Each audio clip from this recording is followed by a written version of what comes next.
नमस्कार दोस्तों, जैसा कि हमने अपना क्वेश्चन सीरीज स्टार्ट किया था जिसके पार्ट 1 वाले वीडियो में हमने नीट 2021 के क्वेश्चंस को डिस्कस किया था, जिसके इंटरनली हमने क्वेश्चंस नंबर 101 से लेकर के 110 तक के क्वेश्चंस को हमने अगले वीडियोस में देखा था। ठीक है, आज के इस वीडियो में हम 111 से लेकर के 120 तक क्वेश्चंस को डिस्कस करेंगे, जो कि काफ़ी ज़्यादा इम्पोर्टेंट क्वेश्चंस है। ठीक है, तो स्टार्ट करते हैं 111 से। ठीक है, यहाँ पे ये जो फर्स्ट 111 नंबर क्वेश्चंस कहा जा रहा है, in spite of the interspecific competition in nature, which mechanism the competing species might have evolved for their survival। ठीक है, मतलब कि उसके सर्वाइवल के लिए यहाँ पे कौन सा इंपॉर्टेंट है। तो जैसे कि कम्पिटिटिव रिलीज, तो कम्पिटिटिव रिलीज तो नहीं हो सकता, क्योंकि हमें यहाँ पे कंपटीशन मतलब कि inter specific competition in the nature के लिए पूछा जा रहा है देयर सर्वाइवल। और म्यूचुअलिज्म भी नहीं हो सकता, प्रीडिशंस भी नहीं हो सकता। कंपटीशंस के लिए होता है रिजॉर्व पार्टिशनिंग। ठीक है, मतलब कि यहाँ पे राइट आंसर्स फोर्थ हो जाएगा। ठीक है, उसके बाद आते हैं नेक्स्ट क्वेश्चंस पे। अब यहाँ पे ये जो नेक्स्ट क्वेश्चंस कहा जा रहा है, इसका क्या मतलब है, नेक्स्ट क्वेश्चंस क्या कहा जा रहा है। तो यहाँ पे इस क्वेश्चंस में कहा जा रहा है कि which of the following statement is not correct, मतलब इनमें से कौन सा स्टेटमेंट करेक्ट नहीं है। ठीक है, मतलब कि ये जो है ये क्वेश्चन इकोसिस्टम का है, और यहाँ पे है pyramid of biomass in sea is greatly upright. तो पैरामिड ऑफ बायोमास जो होता है वो इन्वर्टेड होता है, ना कि यहाँ पे अपराइट। ठीक है, तो यहाँ पे राइट आंसर्स नॉट करेक्ट पूछा गया है, तो यही हो जाएगा। ठीक है, उसके बाद pyramid of energy is always upright, ये बिल्कुल सही बात है। Pyramid of number is the upright ecosystem, जिसमें ग्रासलैंड इकोसिस्टम आता है। और पैरामिड ऑफ बायोमास जो होते हैं इन सी वो ग्रेजुअली इन्वर्टेड होते हैं, तो ये भी बिल्कुल सही है, मतलब कि इनकरेक्ट स्टेटमेंट यहाँ पे 1 हो जाएगा। अगेन फिर नेक्स्ट क्वेश्चंस देखेंगे।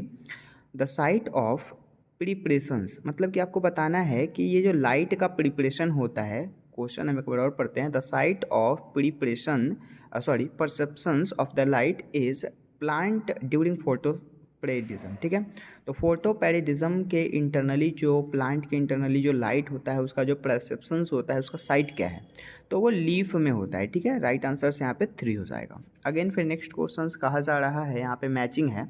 अब इस मैचिंग में क्या पूछा गया तो देख सकते हैं आप, यहाँ पे कहा जा रहा है जैसे कि इस मैचिंग के इंटरनली जो क्वेश्चंस है वो क्या कहा जा रहा है, मैच लिस्ट 1 एंड लिस्ट 2। अब जैसे कि लेंटिकल्स हो गया, कॉर्क कैम्बियम, उसके बाद सेकेंडरी कॉर्टेक्स और कॉर्क।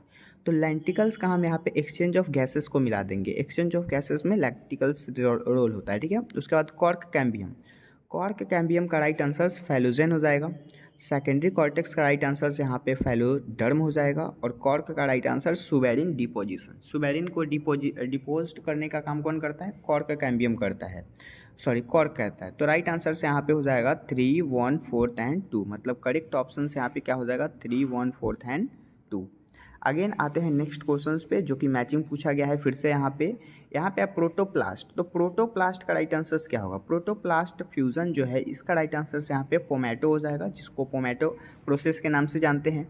उसके बाद प्लांट टिश्यू कल्चर किस में होगा, टोटिपोटेंसी नाम का प्रोसेस होगा। उसके बाद मेरिस्टेम कल्चर का यहाँ पे वायरस फ्री प्लांट हो जाएगा। और माइक्रो प्रोपेगेशंस जो कि सोमैक्लोन्स हो जाएगा, मतलब कि 2, 1, 4 and 3 is the right answer. Correct option choose करना है, राइट आंसर 1 हो जाएगा। अगेन आते हैं फिर से यहाँ पे मैचिंग क्वेश्चन, काफ़ी ज़्यादा मैचिंग क्वेश्चन पूछे जाते हैं नीट एग्जामों में। ठीक है, अब यहाँ पे इस क्वेश्चन का क्या मतलब, जैसे कि लिस्ट 1 एंड लिस्ट 2 को मैचिंग करना है, तो कोहेसन, एडहेसन, सरफेस टेंशन और ग्यूटेशन। अब कोहेसन जो प्रोसेस होता है वो म्यूचुअल अट्रैक्शंस के लिए होता है अमॉन्ग वाटर मॉलिक्यूल्स। अगेन अडहेरेशंस, ठीक है, मतलब कि अडहेशंस नाम का जो प्रोसेस होता है वो पोलर सरफेस को अट्रैक्ट करने के लिए उसके टुवर्ड्स। अगेन फिर surface tension more attraction in the liquid phase. And lastly हमारा ग्यूटेशंस, जिसका राइट आंसर यहाँ पे 3 हो जाएगा, water loss in the liquid phase, मतलब कि 2, 4, 1 and 3 is the right answers. ठीक है, अगेन फिर आते हैं नेक्स्ट क्वेश्चंस पे। नेक्स्ट क्वेश्चंस फिर यहाँ पे कहा जा रहा है when gene targeting involve gene amplifications is attempt in the individuals tissue to create disease, it is known as gene therapy. ये जो है जीन थेरेपी का बिल्कुल डिक्टो लाइन एनसीईआरटी का लाइन दिया गया है। जीन थेरेपी हमें बायोटेक्नोलॉजी वाले में पढ़ना है। ठीक है, तो जीन टारगेटिंग जो होता है वो इन्वॉल्व होता है amplification of the attempt in the individual tissue and this treat, मतलब कि उस ट्रीट को क्या बोलते हैं, तो जीन एम्प्लीफिकेशन, मतलब कि अगर वो ट्रीटमेंट हो रहा है तो वो जीन एम्प्लीफिकेशन का प्रोसेस कहलाएगा। ठीक है, उसके बाद फिर हम आगे देखें तो यहाँ पे है diadelphous stamen are found in. Diadelphous stamen किस में पाया जाता है? तो यही क्वेश्चन सेम नीट 2023 में भी पूछा गया हुआ है। इसका राइट आंसर यहाँ पे क्या हो जाएगा? तो डायाडेल्फस के लिए यहाँ पे पी हो सकता है, ठीक है। बाकी सिट्रस जो हो गया या फिर रोज एंड सिट्रस या फिर चाइना रोज, तो ये सब के सब जो है वो मोनोडेल्फस है, ठीक है। तो आप यहाँ पे एक तो आपको यहाँ पे डायाडेल्फस का एग्जांपल मिल ही गया जो कि राइट आंसर्स हो गया। अब बाकी जो भी आंसर है वो मोनोडेल्फस है, ठीक है। तो आपको दो दो चीज़ यहाँ से एक बार में क्वेश्चन सॉल्व हो गया, ठीक है। उसके बाद नेक्स्ट क्वेश्चन है जो कि बिल्कुल ही एनसीईआरटी का लाइन है, चैप्टर 2 है क्लास 12 का। चैप्टर 2 कहने का मतलब अभी न्यू एनसीईआरटी के अकॉर्डिंग देखा जाए तो ये चैप्टर 1 हो चुका है, sexual reproduction in flowering plant, ठीक है। अब यहाँ पे क्या क्वेश्चन पूछा गया, ए typical angiosperm embryo sac at maturity is. अब ए टिपिकल एंजियोस्पर्म बताना है कि जो एम्ब्रियो सेक होता है वो मैच्योरिटी में क्या होगा। तो उसके जो स्ट्रक्चर होते हैं वो 7 सेल्ड होते हैं और 8 न्यूक्लिएट होते हैं, ठीक है। एनसीईआरटी में दिया गया है 7 सेल्ड 8 न्यूक्लिएट, लेकिन आपको इस क्वेश्चन के इंटरनली उल्टा कर दिया गया, मतलब 8 न्यूक्लिएट एंड 7 सेल। तो ये बिल्कुल ही सही है क्योंकि हमें न्यूक्लिएट देखना है तो 8 होना चाहिए, 7 सेल्ड होना चाहिए, तो बिल्कुल सही। यहाँ पे 7 न्यूक्लिएट कहा गया, 7 न्यूक्लिएट, तो ये दोनों तो ऑप्शनली गलत हो गया। 8 न्यूक्लिएट ये सही है लेकिन यहाँ 8 सेल्ड दिया है, 7 सेल्ड होना चाहिए था, तो ये भी गलत हो गया, मतलब राइट आंसर फोर्थ हो जाएगा, ठीक है। बाकी एंटीपोडल सेल या फिर एग सिनर्जिड फिलीफोम एपर्टस या फिर ये सब स्ट्रक्चर आपको पता होना चाहिए जो कि आपको फिगर बेस्ड क्वेश्चन से भी क्वेश्चन आ सकता है, ठीक है। Again next and last question हमारा इस वीडियो का, ठीक है। अब यहाँ पे ये जो है ये क्या क्वेश्चन कहा जा रहा है, मैच लिस्ट 1 एंड लिस्ट 2, आपको यहाँ पे मैचिंग करना है, ठीक है।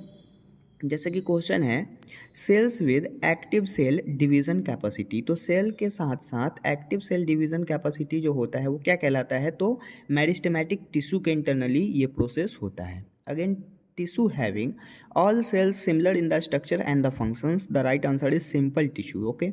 अगेन फिर tissue having the different type of cell, tissue के पास कुछ डिफरेंट टाइप्स के सेल होते हैं जिसको वैस्कुलर टिश्यू के नाम से जानते हैं। And dead cell with the highly thicken wall and the narrow lumen, the right answer is sclereid, ठीक है। तो राइट आंसर से यहाँ पे 3 हो जाएगा, मतलब कि 2, 4, 1 and 3 is the right answer. The right answer is 2, 4, 1 and 3, ठीक है। तो ये सब कुछ ऐसे पॉइंट थे जो कि काफ़ी ज़्यादा इंपॉर्टेंट ये सारे क्वेश्चन है जो कि नीट 2021 का क्वेश्चन था, ठीक है। हमारा ये जो सीरीज़ है वो जब तक 2024 का क्वेश्चन हम सॉल्व नहीं कर लेते तब तक ये सीरीज़ चलता रहेगा जेन्युइनली, ठीक है। अगले वीडियोस के इंटरनली हम 121 से लेकर के और यहाँ पे 130 तक क्वेश्चंस को करेंगे, ठीक है। तो मिलते हैं अगले वीडियोस में, तब तक के लिए थैंक यू।